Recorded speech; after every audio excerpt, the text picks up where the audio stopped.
बिस्मिल्लाहिर्रहमानिर्रहीम। अस्सलाम वालेकुम। मैं शहजी उल्लाह फिरासत। आप देख रहे हैं नेशनल और इंटरनेशनल न्यूज़ पर मुश्तमिल 4 टीवी का खुसूसी खबरनामा दुनिया भर से, यानी खबरें आपकी नज़र से। सबसे पहले हेडलाइंस। यमन के अदन में सऊदी अरब और यूएई की हामी फोर्सेस के दरमियान लड़ाई। कई सरकारी इमारतों पर अलहदगी पसंदों का कब्जा। हादी के वजीर आजम ने लगाया बगावत का इल्जाम।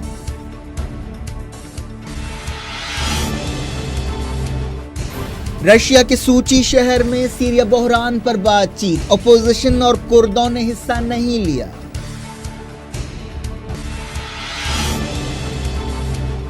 सीरिया के कुर्द इलाकों में तुर्की का ऑपरेशन जारी। काउसुगलू ने कहा अमेरिका मनबिज से फौजें हटाए।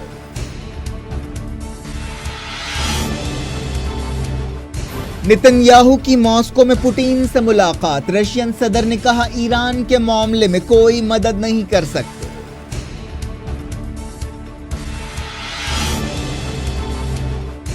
काबुल में एक और दहशतगर्द हमला। फौजी कंपाउंड का निशाना बनाया गया। आईएस ने जिम्मेदारी कबूल की।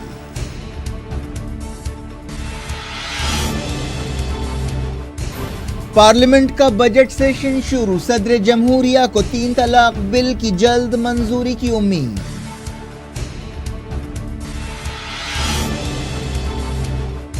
मौशी सर्वे पार्लियामेंट में पेश। महंगाई बढ़ सकती है, तमाम नजरें जेटली के बजट पर।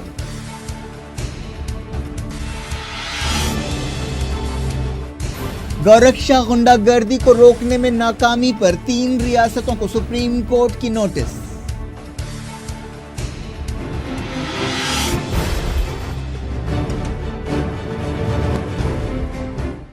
हेडलाइंस आपने देखी। खबरों की तफसील। सबसे पहले बात यमन की। यमन के अदन शहर में हादी की फौजों और अलहदगी पसंदों के दरमियान झड़पों में कम से कम 12 लोग हलाक हो गए। ये झड़पें उस वक्त शुरू हुई जब यूएई की ताईद रखने वाली अलहदगी पसंद ताकतों ने इतवार को अदन में सरकारी हेडक्वार्टर पर कब्जा कर लिया। इन अलहदगी पसंद फोर्सेस का ताल्लुक सदर्न ट्रांजिशनल काउंसिल यानी STC से है। ये लड़ाई इस बात का इशारा है कि यमन में सरगर्म सऊदी इत्तेहाद में सब कुछ ठीक नहीं है और सऊदी अरब और यूएई की तरजीहात अलग अलग हो गई हैं। सऊदी इत्तेहाद 2015 से यमन में जंग कर रहा है। सबा न्यूज एजेंसी ने बताया कि लड़ाई में जख्मी 9 लोगों की हालत नाजुक है। इस दौरान आलमी तंजीम ऑक्सफाम ने जो इमदादी सरगर्मियां अंजाम देती हैं, कहा कि लड़ाई की वजह से उसने अदन और ताइज में अपने दफ्तर बंद कर दिए हैं।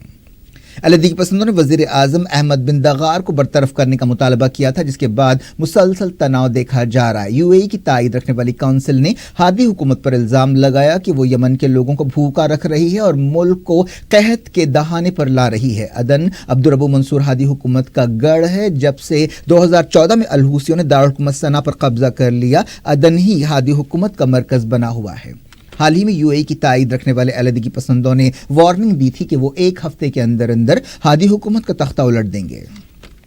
इस दौरान हादी हुकूमत के वजीर आजम ने अलहदगी पसंदों पर बगावत का इल्जाम लगाया। वजीर आजम अहमद बिन दगार ने एक बयान में कहा कि अदन में जायज हुकूमत को धक्का पहुंचाया जा रहा है। उन्होंने कहा कि जो कुछ हो रहा है वो बहुत खतरनाक है। ये यमन के इत्तेहाद, इस्तेहकाम और सिक्योरिटी को मुतासर करने वाली कार्रवाई है। ये अल हूसियों के जराइम से अलग नहीं है। इस दौरान यूएई की मदद रखने वाले अलहदगी पसंदों ने लड़ाई के दौरान मजीद सिपाहियों को अदन रवाना किया। International committee of red cross ने लड़ाई की तस्दीक करते हुए कहा कि कम से कम 15 लोग हलाक हुए, जिनमें सिविलियंस भी शामिल है। यूएई काफी अरसे से यमन में सरगर्म है। अलहदगी पसंदों ने अदन की कई सरकारी इमारतों पर कब्जा कर लिया है। अब बात करते हैं सीरिया बहरान की। रशिया के सूची शहर में सीरिया बहरान के बारे में बातचीत शुरू हुई, लेकिन इस बातचीत की कामयाबी के ताल्लुक से तरह तरह के अंदाजे लगाए जा रहे हैं। इस कॉन्फ्रेंस को सीरियन नेशनल डायलॉग का नाम दिया गया है। सदर बशार अल असद के इत्तेहादी रशिया ने यह कॉन्फ्रेंस रखी है। ये इस तरह की पहली बातचीत है जो रशिया में हो रही है। यूनाइटेड नेशंस के नुमाइंदे अस्टाफन डी मस्तूरा बातचीत में हिस्सा ले रहे हैं। इस कॉन्फ्रेंस में सीरिया, ईरान और तुर्की के नुमाइंदे भी शरीक हैं, लेकिन अपोजिशन ने ऐलान किया है कि वो इस कॉन्फ्रेंस का बॉयकॉट करेगी। एसएनसी का कहना है कि सूची बातचीत सीरिया बहरान को हल करने के लिए यूनाइटेड नेशंस की कोशिशों को मुतासिर करने के लिए है।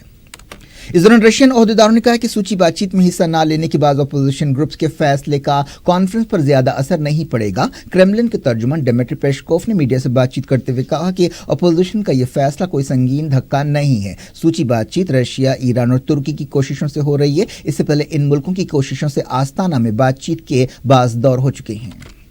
इस दौरान कहा गया कि कुर्द ग्रुप भी सूची बातचीत में हिस्सा नहीं ले रहे हैं। बेरूत में एक कुर्द ओहदेदार फौजा अल यूसुफ ने बताया कि अफरीन की सूरत हाल नहीं बदली, हम इन हालात में बातचीत में हिस्सा नहीं ले सकते। तुर्की भी सूची बातचीत का एक मेजबान है। उन्होंने कहा कि अफरीन में तुर्की का फौजी ऑपरेशन सियासी बातचीत के उसूलों के खिलाफ है। तुर्की ने 20 जनवरी को अफरीन में सीरिया की कुर्द फोर्स YPG के खिलाफ एक फौजी ऑपरेशन शुरू किया है, जिसे शाख जैतून का नाम दिया गया है। तुर्की का कहना है कि YPG एक दहशतगर्द तंजीम है जिसका ताल्लुक कुर्दिस्तान वर्कर्स पार्टी से है, जो तुर्की में 1980 के दहशत से लड़ाई लड़ रही है और आज़ादी का मुतालबा कर रही है। इस दौरान अफरीन में तुर्की के ताज़ा हमलों में कम से कम 8 सिविलियंस हलाक हो गए। इंसानी हुकूक की सूरत हाल पर नजर रखने वाली एक तंजीम ने यह बात बताई। इस तरह ऑपरेशन शुरू होने के बाद से मरने वाले सिविलियंस की तादाद 51 हो गई है। तुर्की ने अमेरिका से कहा कि वो सीरिया के मनबिज से अपने सिपाहियों को हटा ले। तुर्की के वज़ीर ख़ारजा मेवलूद कावुसोग्लू ने कहा कि यह बहुत ज़रूरी है कि अमेरिका अपने सिपाहियों को मनबिज से पीछे हटाए।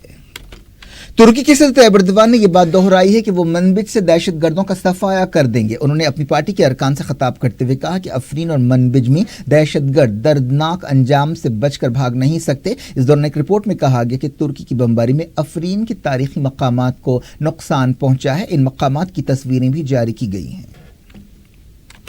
अफगानिस्तान के दारुल काबुल में एक मिलिट्री कंपाउंड पर हमले में कम से कम 11 सिपाही हलाक और 16 जख्मी हो गए। यह हमला सुबह से पहले किया गया। वजारत दिफा के तर्जुमान ने कहा कि इस हमले के बाद Marshal Fahim National Defence University में लड़ाई शुरू हो गई, जो काफी देर तक जारी रही। इस लड़ाई में रॉकेट ग्रेनेड्स और ऑटोमेटिक राइफलों का इस्तेमाल किया गया। तर्जुमान ने बताया कि हमला आवर 5 थे, जिनमें से 2 खुदकुश बम्बरदार थे। 2 दूसरों को सिक्योरिटी फोर्सेस ने हलाक किया, एक को जिंदा गिरफ्तार किया गया। अमक न्यूज एजेंसी की वेबसाइट पर ISIS ने इस हमले की जिम्मेदारी कबूल की है। यह हमला एक ऐसे वक्त किया गया है जब काबुल के लोग हफ्ते के भयानक हमले से अभी संभल भी नहीं पाए थे, जिसमें कम से कम 103 लोग हलाक और 191 जख्मी हुए। हफ्ते को सख्त सिक्योरिटी वाले एक इलाके में एक हमला किया गया था, जिसकी जिम्मेदारी तालिबान ने कबूल की है। पिछले कुछ दिनों में तालिबान और IS के हमलों में 200 से ज्यादा लोग हलाक हुए हैं और सैकड़ों जख्मी हुए हैं। 21 जनवरी को काबुल की इंटरकॉन्टिनेंटल होटल पर तालिबान के हमले में कम से कम 40 लोग हलाक हुए थे। इस मिलिट्री एकेडमी पर पिछले साल भी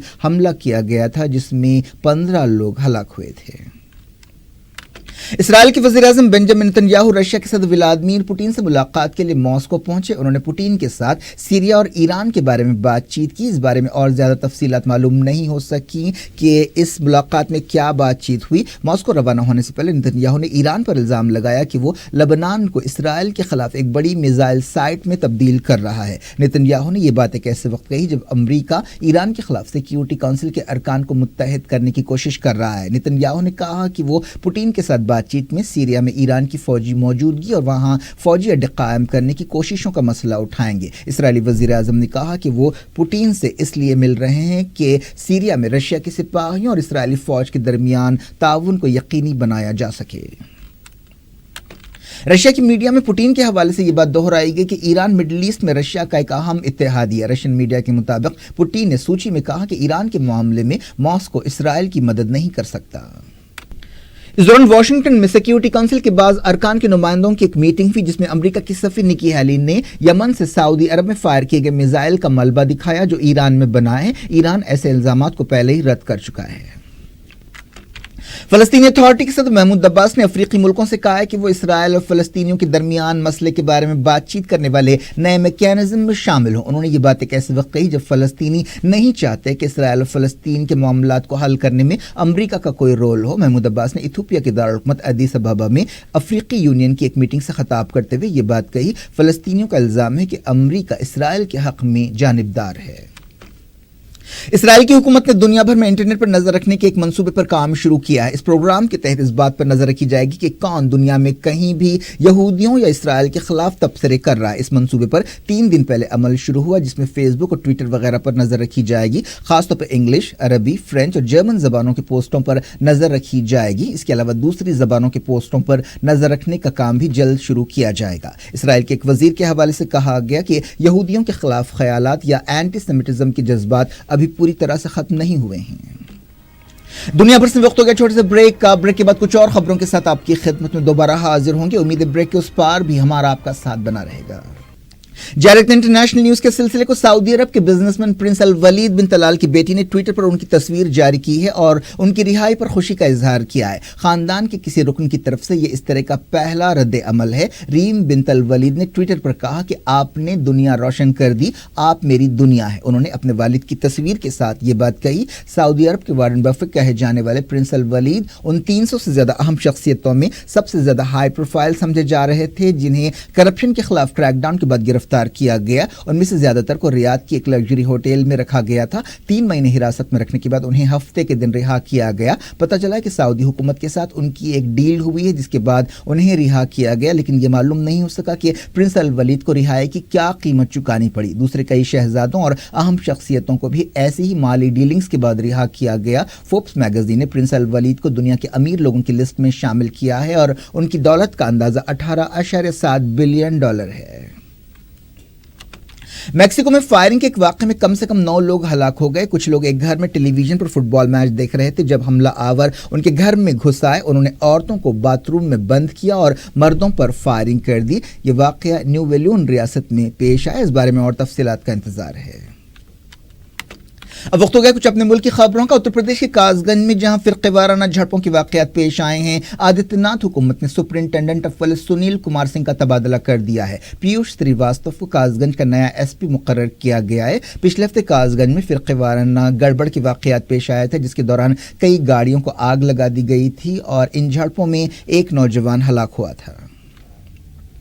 اتر پردیش کے گورنر رام نائک نے کاس گنج تشدد کو ریاست پر ایک کلنک قرار دیا ہے اور حکومت سے کہا ہے کہ وہ ایسے قدم اٹھائے کہ آنے والے دنوں میں یا وقت میں ایسے واقعات پھر پیش نہ آئیں۔ گورنر نے کہا کہ پچھلے 9-10 مہینوں میں پہلی مرتبہ ایسا کوئی واقعہ پیش آیا ہے اور یہ بڑے شرم کی بات ہے۔ اس دوران کاس گنج میں صورتحال قابو میں ہے لیکن تناؤ برقرار ہے۔ انہوں نے میڈیا سے بات چیت کرتے ہوئے کہا کہ کاس گنج میں جو کچھ ہوا وہ اچھی بات نہیں ہے، حکومت چھان بین کر رہی ہے۔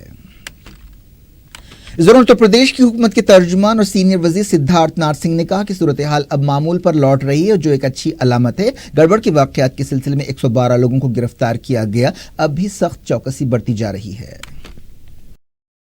سپریم کورٹ نے گورکشا کے واقعات کو روکنے میں ناکامی پر راجستھان، ہریانہ اور اتر پردیش کی حکومتوں کو نوٹسیں جاری کی ہیں۔ ان ریاستوں سے کہا گیا کہ وہ توہین عدالت کے بارے میں ان نوٹسوں کا 3 ستمبر تک جواب دیں۔ سپریم کورٹ نے ریاستوں کو حکم دیا کہ وہ ہر ضلع میں گورکشا کے واقعات کو روکنے کے لیے ٹاسک فورس بنائیں۔ Chief justice of India Deepak Mishra کی قیادت والی بینچ نے کہا کہ ان ریاستوں کو ایک سینئر پولیس آفیسر کو مقرر کرنا چاہیے جو ڈی ایس پی رینک رکھتا ہو اور اس بات کو یقینی بنانا چاہیے کہ گورکشا کے جو نام پر جو غنڈہ گردی ہو رہی ہے وہ لوگ جو گورکشک اپنے آپ کو کہلاتے ہیں وہ قانون کو اپنے ہاتھ میں نہ لیں اور ایسا رویہ اختیار نہ کریں کہ وہی قانون نافذ کرنے والے ہیں۔ ایک جرنلسٹ تشار گاندھی نے عدالت میں PIL داخل کی ہے جس میں گورکشا کے نام پر ہجوم کے تشدد کے 66 واقعات کا حوالہ دیا گیا۔ صدر جمہوریہ رام ناتھ کووند نے کہا ہے کہ انہیں امید ہے کہ پارلیمنٹ جلد ہی 3 طلاق بل کو منظوری دے دے گی۔ صدر جمہوریہ لوک سبھا اور راجیہ سبھا کے ملے جلے سیشن سے خطاب کر رہے تھے۔ بجٹ سیشن کے آغاز پر اپنے روایتی خطاب میں صدر جمہوریہ نے کہا کہ 2018 نئے ہندوستان کے خواب کو پورا کرنے کے حوالے سے کافی اہم سال ہوگا۔ رام ناتھ کووند نے کہا کہ حکومت معاشی نابرابری کو کم کرنے کی پابند ہے۔ حکومت کے کاموں کی تعریف کرتے ہوئے رام ناتھ کووند نے کہا کہ پارلیمنٹ نے عورتوں کو 26 ہفتوں کی میٹرنٹی لیو دینے کا بل منظور کیا ہے۔ صدر نے کہا کہ اقلیتوں یا مائنورٹیز کی خوشامد نہیں بلکہ انہیں بااختیار بنانا حکومت کا مقصد ہے۔ صدر نے کہا کہ آدھار سے درمیانی آدمیوں کو ختم کرتے ہوئے غریبوں کو ان کا حق دلانے میں مدد ملی ہے۔ صدر جمہوریہ نے کہا کہ حکومت 2022 تک کسانوں کی آمدنی کو دگنا کرنے کی پابند ہے۔ صدر نے کہا کہ حکومت نے مزدوروں کی کم سے کم اجرت میں 40% کا اضافہ کیا ہے۔ صدر نے کہا کہ حکومت کرپشن کے خلاف لڑائی جاری رکھے گی۔ انہوں نے کہا کہ پچھلے 1 سال میں 3,50,000 فرضی کمپنیوں کو برخاست کیا گیا۔ मेरी सरकार ने 3 तलाक के संबंध में एक विधेयक संसद में प्रस्तुत किया है।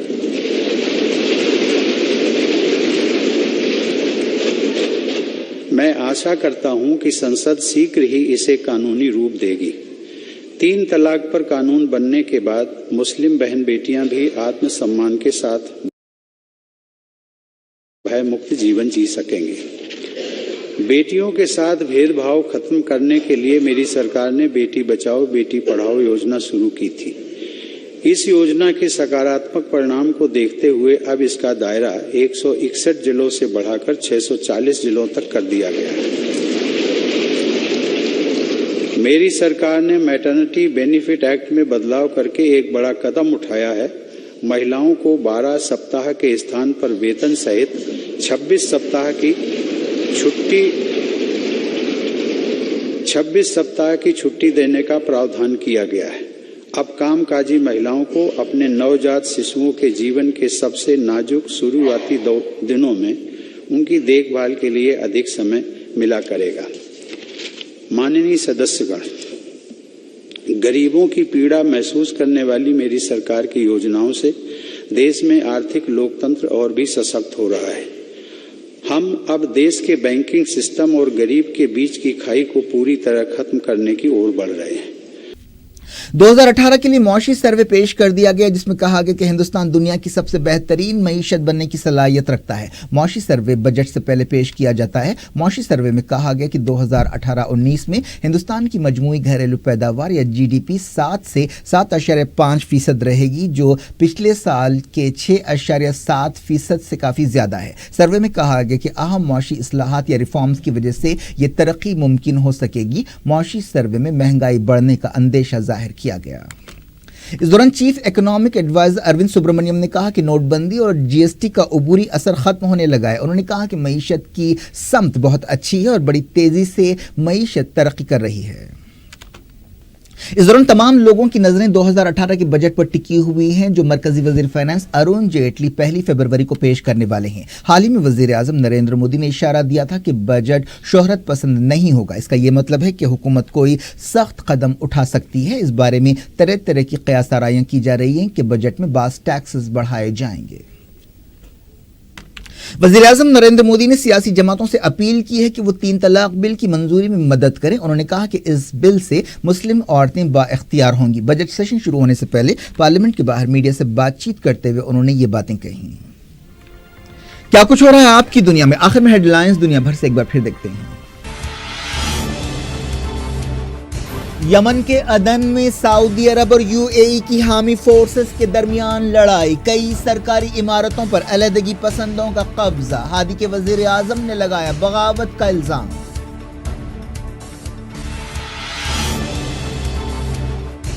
रशिया के सूची शहर में सीरिया बहरान पर बातचीत। अपोजिशन और कुर्दों ने हिस्सा नहीं लिया।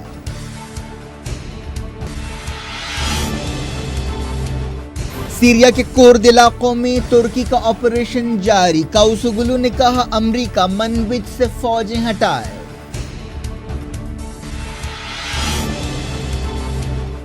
नेतन्याहू की मॉस्को में पुतिन से मुलाकात। रशियन सदर ने कहा ईरान के मामले में कोई मदद नहीं कर सकते।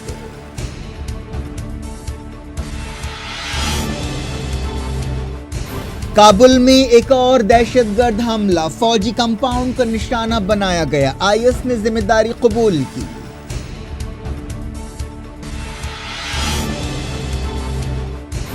पार्लियामेंट का बजट सेशन शुरू। सदर जमहूरिया को 3 तलाक बिल की जल्द मंजूरी की उम्मीद।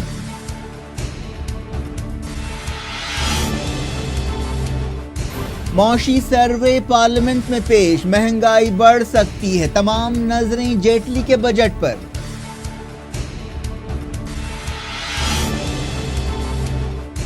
गौरक्षा गुंडागर्दी को रोकने में नाकामी पर 3 रियासतों को सुप्रीम कोर्ट की नोटिस।